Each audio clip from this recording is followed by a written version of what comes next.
Hey guys, Aster here, and welcome back to another video.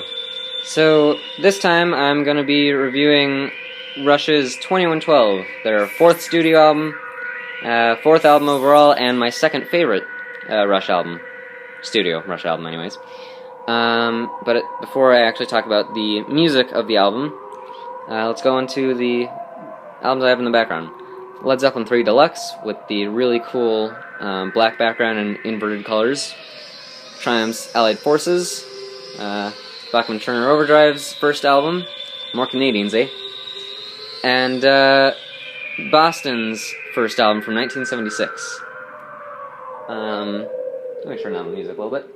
You can still hear it, just not overpowering my voice.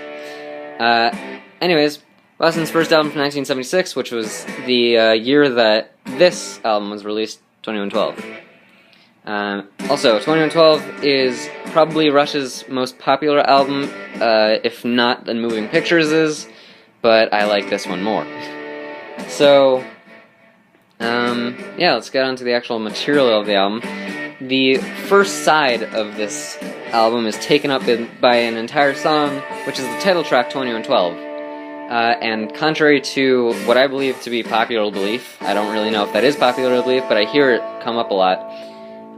This is a concept song, not really a concept album, considering this is the only song on the album that follows a storyline and has a unique concept. Side 2 doesn't really follow a storyline or anything. But the story with this song is that there is a man living in the year 2112, and he finds a guitar in a cave, an acoustic guitar in a cave, learns how to play it, and decides to bring it to the priests. And they basically tell him, this is stupid, music is irrelevant, and go die. That's basically what they tell him. So, yeah, this is basically a man discovering music, but not being accepted for it. Which I think is a pretty cool concept for a story. I'm not a big fan of the story in songs most of the time. Not even Rush's music. But this is one of the songs where it actually works for me. Now let's move on to the actual music. The song is broken up into 7 different parts. The first, 7 different parts, starting with Overture, then going to the Temples of Syrinx, Discovery, Presentation, Oracle the Dream, Soliloquy, and the Grand Finale. And what you're hearing right now is the Overture.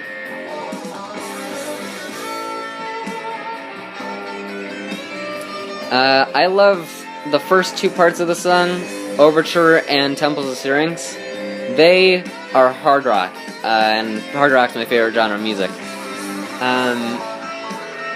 Yeah, they never really let up for a single second. The song starts out with like a spacey intro that goes into Alex Lifeson's hard rock guitar riffs. This is one of them, with kind of an acoustic flair in the background. I like it. But yeah, really hard rocking first part of the song. And it ends with Geddy singing "And the Meek Shall Inherit the Earth." And then it goes into part 2, the Temples of Syrinx, which is my favorite thing Rush has ever done. If you ask me my favorite Rush song, I'd tell you Free Will, but if you ask me my favorite thing Rush has ever done, I'd say the Temples of Syrinx, because it's not a full song, so I can't really consider that to be my favorite, but it is my favorite thing Rush has ever done musically.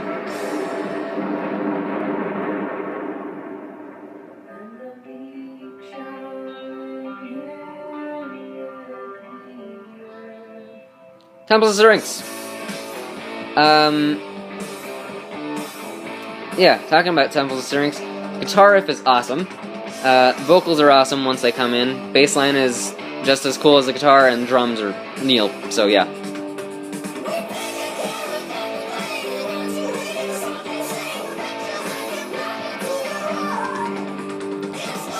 I really love Geddy's early vocals from the 70s.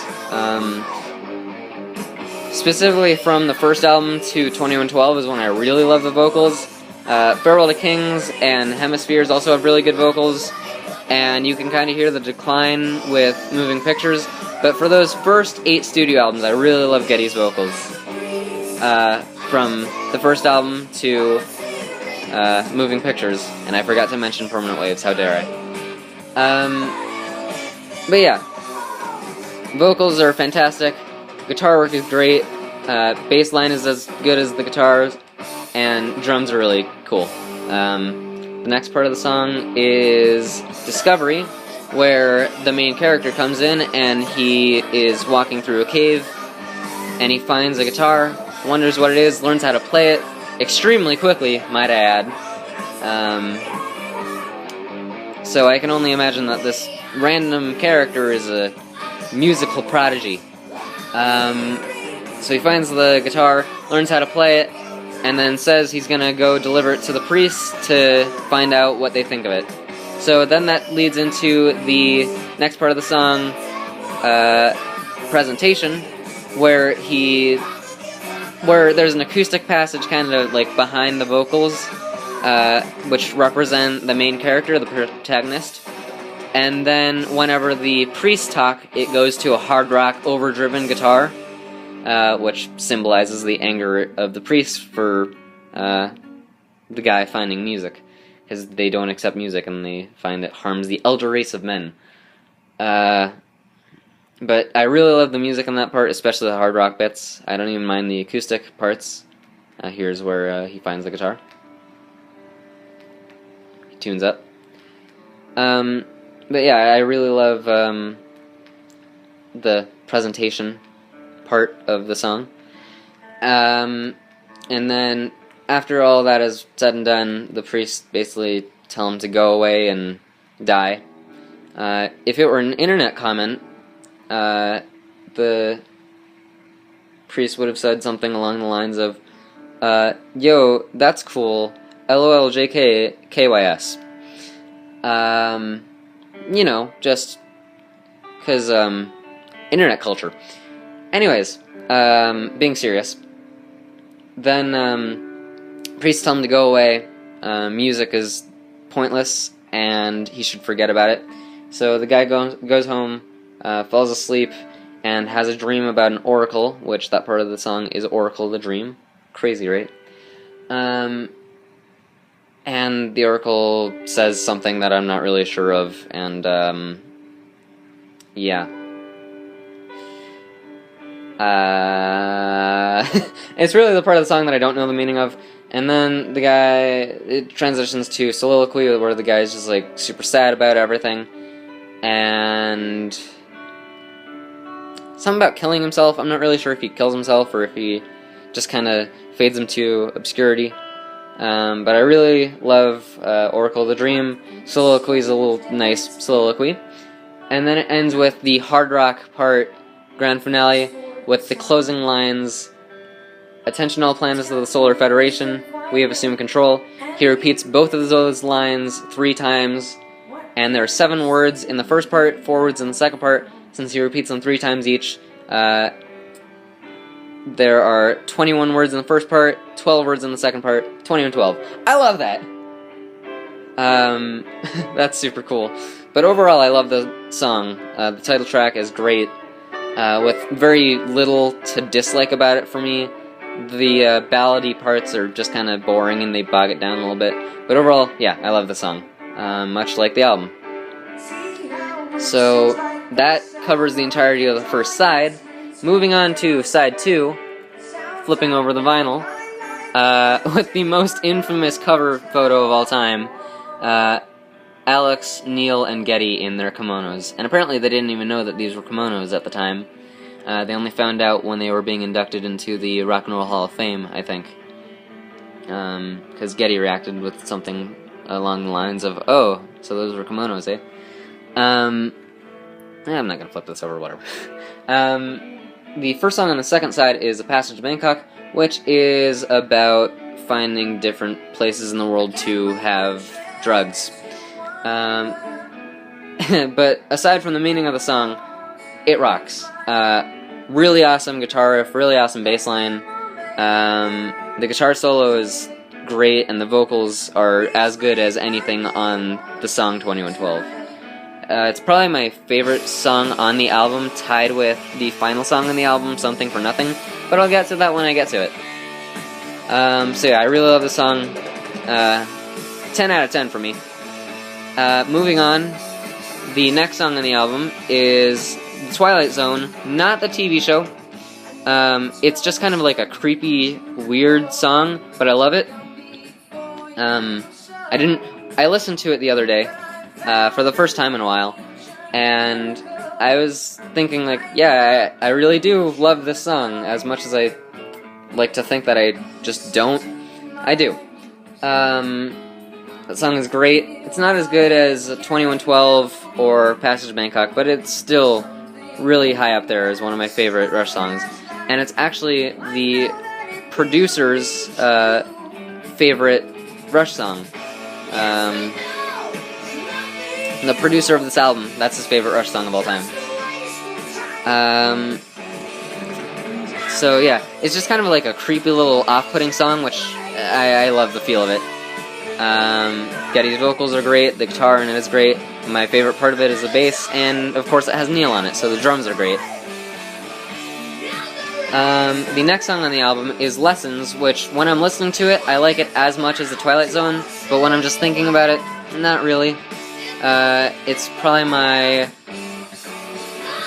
second least favorite song on the album, which kind of sucks to say because I do like it a lot.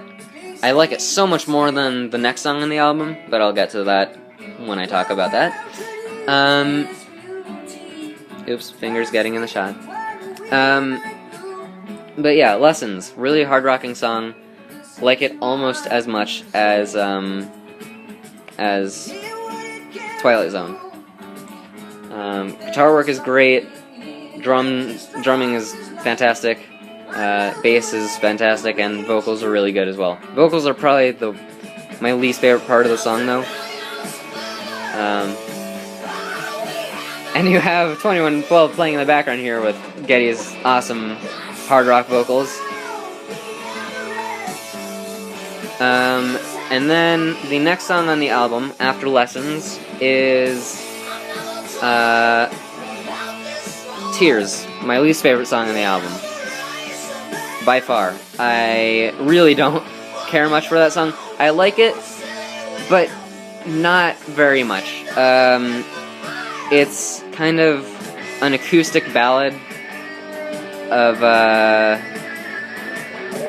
Geddy singing about like why he cries.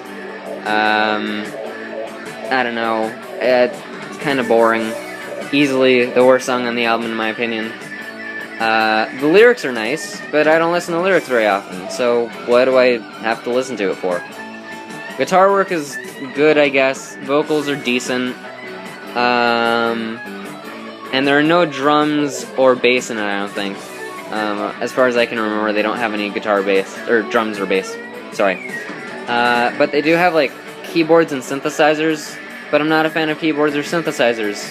Especially not for Rush. So yeah, least favorite song, but I still kind of like it. Then, the final song on the album, Something for Nothing. Not to be confused with Something from Nothing from the Foo Fighters, which I'm not a fan of. Sorry. But, yeah, like I said with Passage to Bangkok, it is probably my favorite song on the album, tied with it.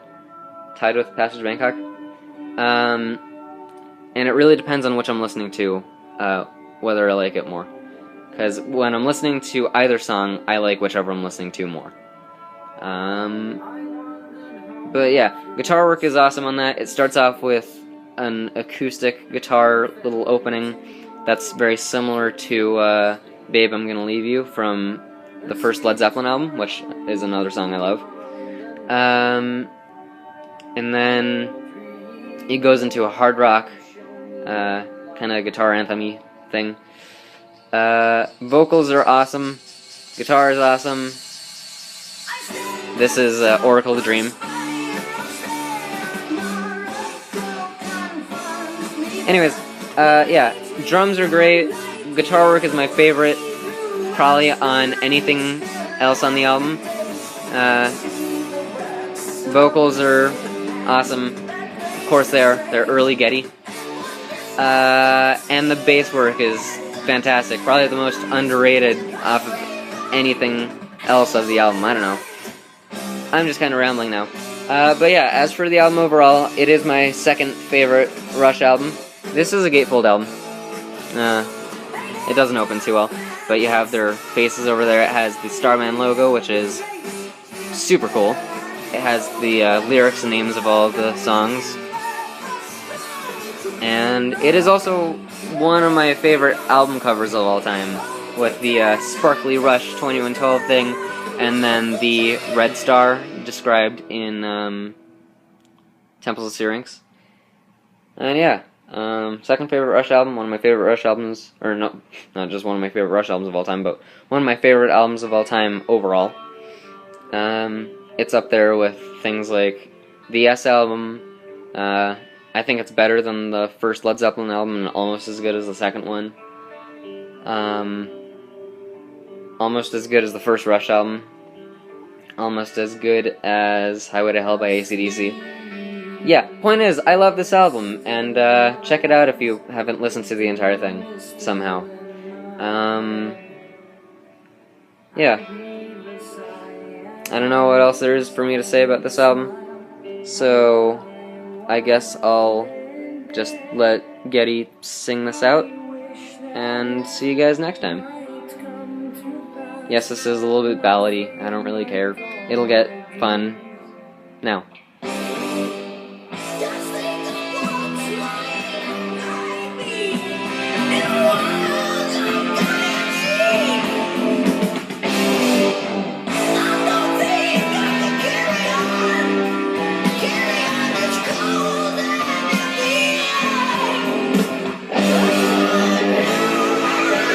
Anyways, I think I'm gonna see you guys next time. This is really loud. Bye!